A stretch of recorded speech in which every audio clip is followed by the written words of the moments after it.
Welcome to City Circuits, community created here on Shaw TV. I'm your host, Marty Gold. This is citizen journalism in action. We get action for people. We ask questions that the mainstream media doesn't think of sometimes, or maybe they just don't want to ask. And this is the only long-form interview format in all of Winnipeg television. And we've had a number of city councillors, school trustees. And we're going to have more coverage of the City Hall meeting next week. The good, the bad, the ugly, and the very ugly for Councillor Matt Allard in St. Boniface. I went to the meeting, the public meeting that they had showing the preferred rerouting, reconstruction of Marion Street and Archibald into a freeway. That neighborhood is under attack. The plan is disastrous. These people need some help. I'm going to explain what their issues are. There's over 1,000 people having signed a petition to try to save Happyland Park. Hundreds more signing petitions against what will be total devastation of the neighborhood, massive expropriations, and ultimately there's still going to be a bottleneck when you get past past Kavanaugh to go down Watt Street. This requires a lot more coverage. The mainstream media is not doing it. That's what I do over here. So we'll talk about cooling off periods for ombudsman. We'll talk about the Marion Street overpass, underpass, whatever else they're planning. And Councillor Russ Wyatt might even get on next week about grass debacles nonetheless. More about the Marion Street overpass, Save Happyland Park meeting.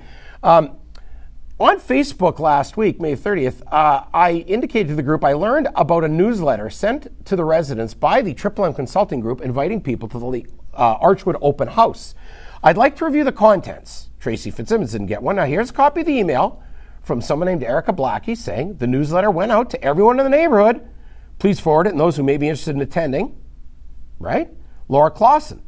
She talked to a group of people at the meeting. Only one guy at that open house at the time I was there had a newsletter out of a room of roughly 50 people. So I reiterate the remark. Really, the newsletter, when I went out to everyone in the neighborhood, Laura said, well, I didn't receive anything from Triple M Group. The only notification I got on the open house was from Hair Passion, which was the case for most people I talked with. They had Sandra's flyers, right, that would have been stocked up there.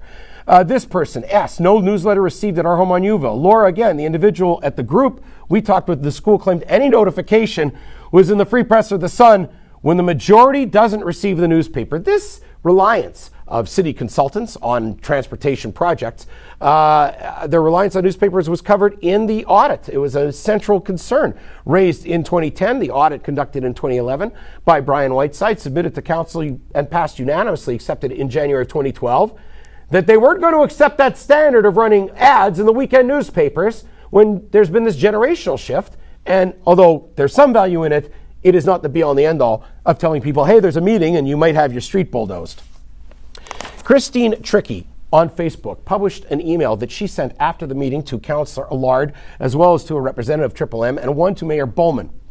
My husband and I were at the meeting May 27th at the Archwood Community Center. This is the first time we've seen the entire plan, and the only reason we've known about any of the meetings is the flyers sent by other residents. We've lived in this area for 20 years. To my understanding, Prosper, St. Catherine, Trombley, and Denisett would have a sound barrier cement walls cutting off access to Archibald, with the first access point being Cuson.